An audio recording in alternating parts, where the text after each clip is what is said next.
Bismillahirrahmanirrahim. Alemin icad olunmasının beyanında ve bu alemlerin yaranmasının sebepleri hakkında ve meleklerin, ins ve cinlerin yaratılması beyanında ve Peygamberimizin nuru şerifinin xilqətindən ta Amənə xatunun bətninə gəlincəyə qədər, yəni anasının bətninə gəlincəyə qədər baş verən hadisələrin bəyanında və şeytanın Allah Teala'ya itaət etməməsinin səbəbləri və Həzrəti Rəsulun bəzi möcüzatları bəyanında söhbət ediləcək Allahın izni ilə. Alemin icad olunmasının ve cümle ins ve cinin ve melekleri yaratmakta məqsəd bu oldu ki, necə ki Kur'an-ı Şərifdə buyurulur ki, وَمَا خَلَقْتُ الْجِنَّ وَالْاِنْسَ اِلَّا لِيَعْبُدُونِ. Yani cümle mevcudatı yaratmazdı.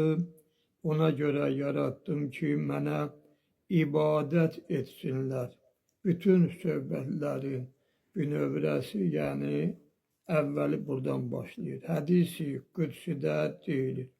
Mən bir gizlin xəzinə idim. Dost tuttum tanınmağı. Bəs xalq elədim məxluqatı ki, yəni məxluqat deyəndə bütün aləmlərdə olan canlılar nəzərdə tutulur. Bütün yaranmışların, yani canlılar, baxmayaraq ki, hətta toprağın, havanın, suyun, otun, bunları biz bilməsiydi, amma Allahın nəzərində onların da canı var və eyni zamanda dəlilləri, sübutları var. Bəs xalq elədim məxluqatı ki, məni tanısınlar. Tanınmağın da qaydası budur ki, mənə ibadət etsinlər. Yani kim Allah'a ibadet etməsə, Allahın nəzərində yox misalındadır. Belə ki, mənim əmrimə və nəhyimə müt'i olsunlar. Yani itaət etsinlər. Buna görə də peyğəmbərlər, rəsullar, yani elçilər göndərdim onlara ki, belə ki, peyğəmbərləri onların, yani sizin özünüzdən qərar verdim ki, siz onları anlaya biləsiniz və sizin bizə qiyamət günündə deməyə sözünüz olmasın.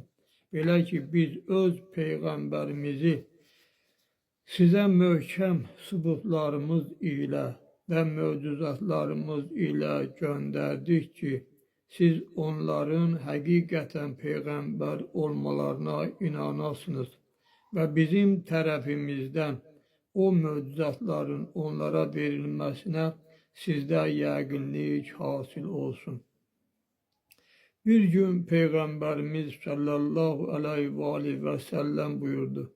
Allah Teala'nın ilk xalq etdiyi əvvəlinci varlıq mənim nurum olub.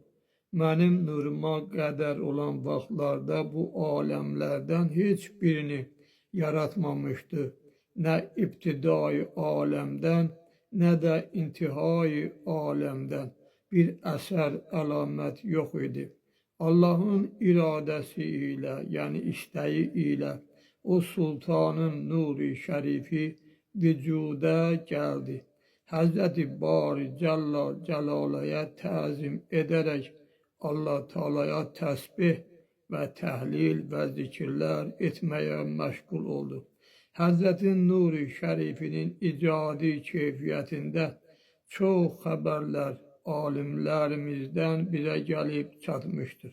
Belə ki, Həzrəti Sərvəri kainatın nuru cümlə mevcudatlardan, ərşdən, kürsüdən, luhdan və qələmdən 900 min il əvvəl xalq olunmuşdur.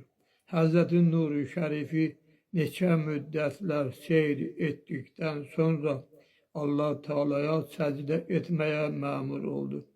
1000 illər dünya illəri ilə Cenab-ı İzzətə səcdə edib bu zikri deyirdi. Sübhanallahi, yani Allah'ım sen pak ve münezzehsen. Sonra xəllaq-ı aləm iradə elədi ki, bu aləmlərdə olanları yaratsın. Odur ki, Peyğəmbərin nurundan bir cövhər xalq etdi. Cövhər elə bil bu aləmlərdə olan bütün varlıqların cümləsinin bir yerə toplum şəklində olan bir varlıq idi. Sonra Allah Teala o cövhərə nəzər-i heybəti ilə, yəni öz qüdrəti ilə nəzər etdi. O cövhər Haqqı Teala'nın nəzər-i heybətindən iki hissə oldu. Bir hissəsindən su olub hərəkətə gəldi.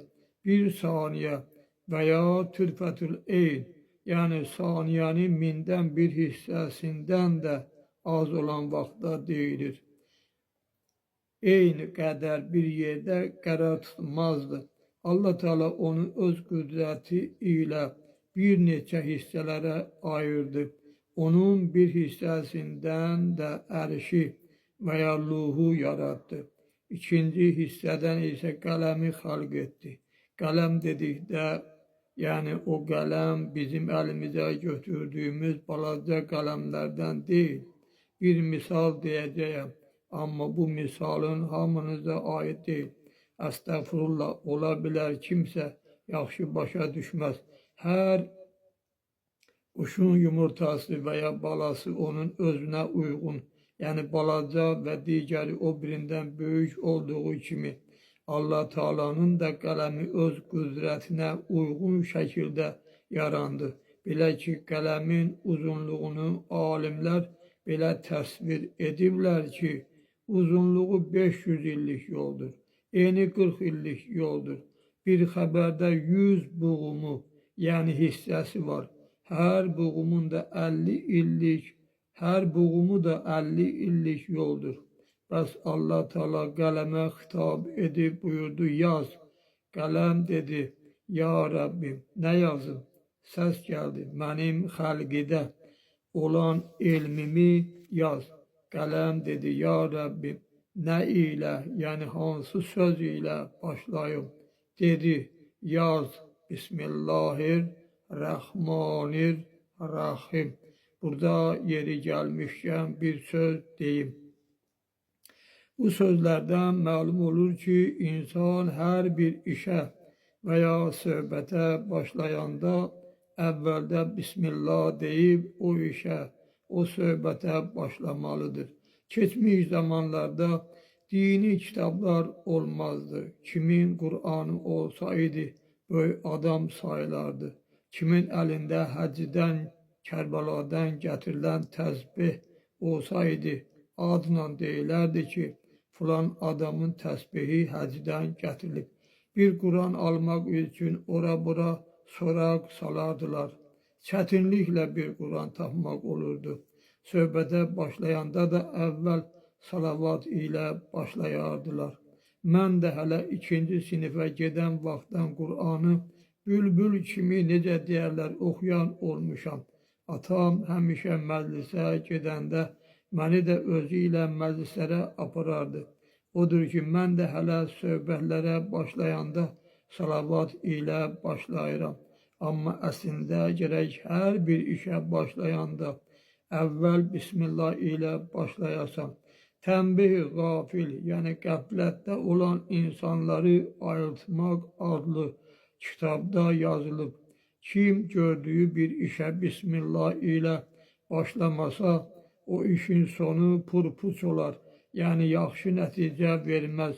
Bunları dedim ki, yəni mənim görüb və oxuduğum belədir. İndi kim necə bilir, daha onu deyə bilmərəm. Və hər hal keçək əsas mətləbə. Bəli, Bismillah yazan kimi Allahın adının heybətindən qələm 2 hissə oldu. Bir neçə min il 2 hissə halətində qaldı. Sonra huşa gəlib birinci hissə ilə Rəhmanir, ikinci hissə ilə Rəhim sözlərini yazdı. 700 ildə tamam etdi. Sonra Allah Teala kaleme emir etti ki yaz La ilahe illallah Muhammed Resulullah Aliyyun veliyullah. Yani ben o Allah'ım ki menden gayri hak mabud yoktur ve Muhammed benim Resulumdur. Ve Ali aleyhisselam onun ve benim belimdir. Ve o şəxsdir ki qəza ve bəlalarıma sabretti ve nimetlerime şükür etti ve hükmüme razı oldu. Ben onu sadık yazdım ve kıyamette sadıklarla haşere getirdim. Ama o şəxslər ki qəza qədərimə təslim olmazlar və bəlalarıma sabır etməzlər və ona verdiyim nemətlərimə şükür etməzlər və ya məndən qeyri bir Allaha itaət edələr və Allah istəyə onları küfr əhli yazdım.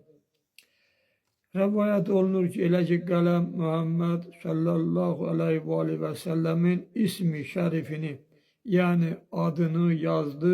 Bu vaxt qələm Allah Teala'ya səcdə etdi və 1000 il səcdə halətində qaldı. Ondan sonra qalxıb salamun aleyk ya Muhammed dedi. Hakkı Teala Habibinin tərəfindən qələmin salamını alıb aleyke salam və rəhmətullahi dedi. Buna göre salam vermək sünnet yani qayda qanun olarak belə ki müstəhəb bir əməl oldu. Salamı almaq isə fərz, yəni vacib oldu. Burada söhbəti dayandırıram. İnşallah ardın sonra yenə də edərəm.